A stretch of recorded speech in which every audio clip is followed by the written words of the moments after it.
Hello বন্ধুরা, আসসালামু আলাইকুম। স্বাগতম জানাচ্ছি আমার চ্যানেলে।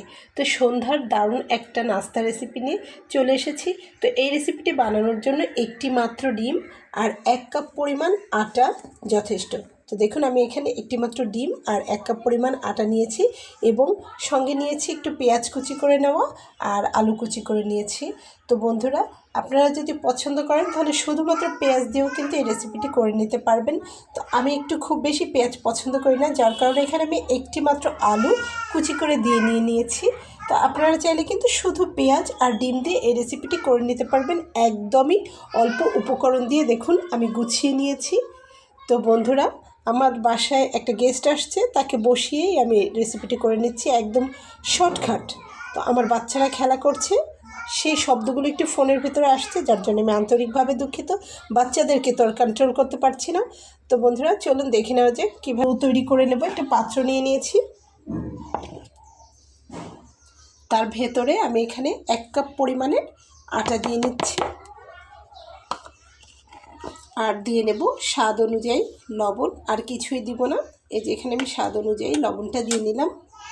অনুযায়ী লবণ দেওয়ার পরে এখানে আমি 1 চিমটি পরিমাণ কালো জিরা দিয়ে নেব। আপনারা চাইলে নাও দিতে পারেন, তবে দিলে ভাজা ভাজির ফ্লেভারটা অনেক ভালো আসে বন্ধুরা। তো এখানে আমি নর্মাল টেম্পারেচারে থাকা পানিটা দিয়ে ছোট ছোট করে ডোটা তৈরি করে নেব।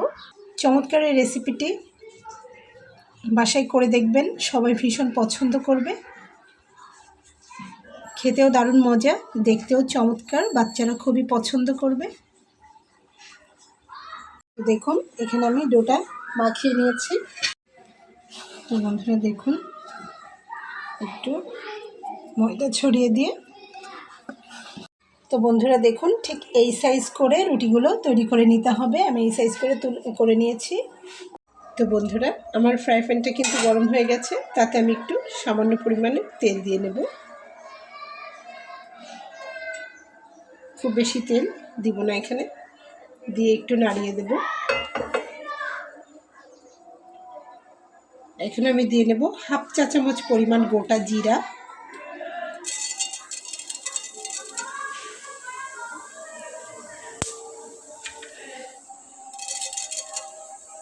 1/2 চা চামচ পরিমাণ গোটা জিরা আমি এখানে দিয়ে নিলাম।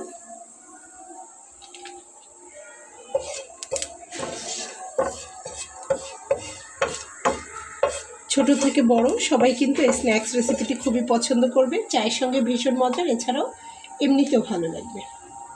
তো তারপরে বন্ধুরা, এখানে আমি পেঁয়াজ কুচি করে নেওয়াটা দিয়ে নেব।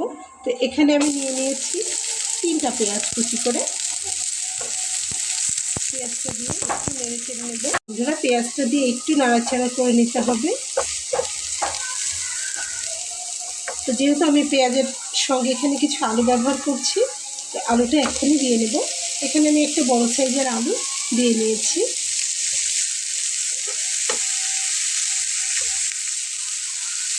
এবং পেঁয়াজটা কিন্তু প্রায় সেম করে কুচিয়ে নিয়েছি, বোঝা মুশকিল কোনটা আলু কোনটা পেঁয়াজ এরকম। তো তারপরে এখানে আমি দিয়ে নেব স্বাদ অনুযায়ী লবণ, 1 চিমটি হলুদ আর একটু গুঁড়া মশলা। গুঁড়া মশলা বলতে ধনিয়া, জিরা, এগুলো একটু একটু করে আমি এর ভিতরে দিয়ে নিচ্ছি। আর এই রেসিপিটি কাঁচামরিচ দিয়ে করে নিতে হবে। তো আমি এখানে বেশ কিছু কাঁচামরিচ কুচি করে নিয়েছি। তো কাঁচামরিচটা যে যার স্বাদ অনুযায়ী দেবেন বন্ধুরা। তো বন্ধুরা দেখুন, একটু নেড়ে ছেড়ে নিলেই কিন্তু এটা তৈরি হয়ে যাবে। তো এটাকে একটু সাইডে ফাঁকা করে নেব।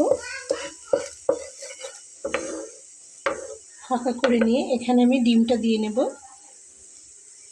এই যে একটি মাত্র ডিম দিয়ে নিলাম। ডিমটা একটু হলেই এটাকে এইভাবে ঘুঁটে দিয়ে কুচি কুচি করে নেব।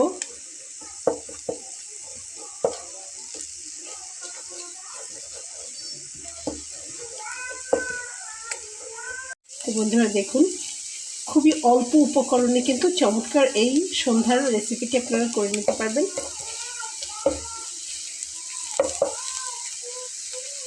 এরকম একটু হলেই একসঙ্গে মিলিয়ে দেব।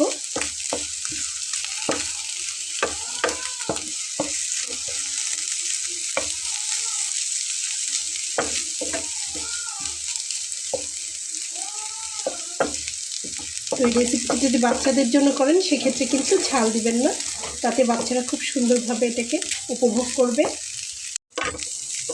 তো বন্ধুরা, আমার ভেতরের পুরটা কিন্তু তৈরি করা হয়ে গেছে চমৎকারভাবে, এবং সুন্দর একটা গন্ধ বের হয়েছে এটা থেকে গোটা মশলার। তো দেখুন, এখন আমি এটাকে একটা সাইডে নামিয়ে নিচ্ছি। বন্ধুরা দেখুন, এভাবে রুটি তৈরি করে নিয়েছি।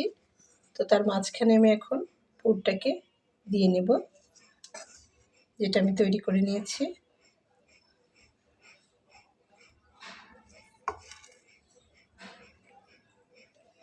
তো পুরটা আপনাদের যতটা পছন্দ ততটা আপনারা পরিমাণ এখানে দিয়ে নেবেন, এবং একটু শেপে এনে দেবেন। তারপরে এটাকে এই পাশ থেকে একটু ফোল্ড করতে হবে, দেন এই পাশ থেকে একটু ফোল্ড করতে হবে,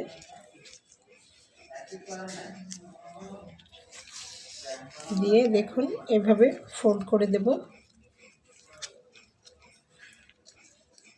একটু চেপে ধরে এভাবে ফোল্ড করব,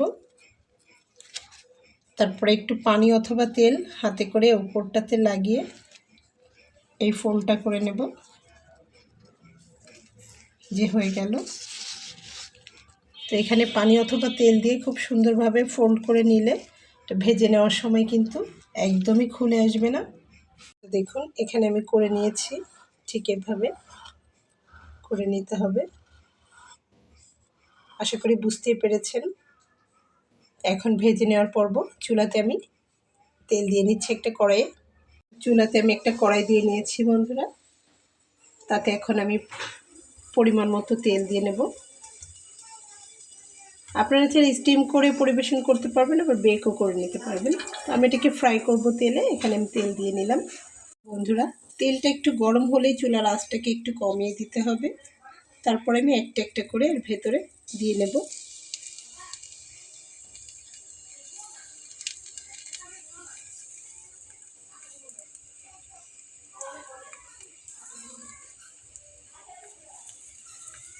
তো যেহেতু আমার কড়াইটা একটু ছোটো, এখানে আমি 3 পিস করে দিয়ে নিলাম। দারুণ মজার স্ন্যাক্স রেসিপিটি কিন্তু অবশ্যই আপনারা বাসায় তৈরি করবেন, খেতে। তো দেখুন আমি একবার উল্টে দিয়েছি।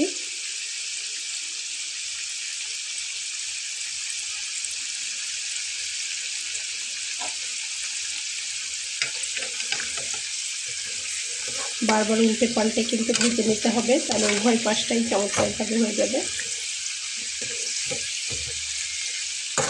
নিচের দিকটা এখনও একটু হবে।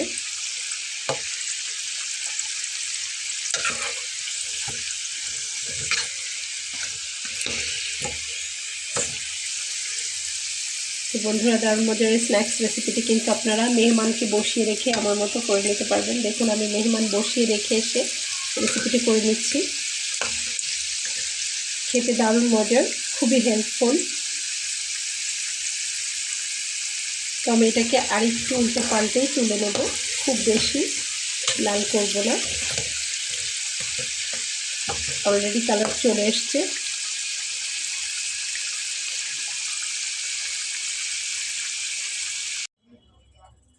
তো বন্ধুরা, আমার তৈরি করে নেওয়া হয়ে গেল। দেখুন এখানে আমি অতিথিদের জন্য তৈরি করে নিয়েছি। তো এটাকে আমি টমেটো সস দিয়ে পরিবেশন করব। আশা করছি রেসিপিটা আপনাদের ভালো লেগেছে বন্ধুরা। যদি ভালো লেগে থাকে অবশ্যই কমেন্ট সেকশানে এসে ছোট্ট একটা কমেন্টস করবেন, আর অবশ্যই আমার এই ছোটো চ্যানেলটিকে সাবস্ক্রাইব করে সঙ্গে থেকে যাবেন।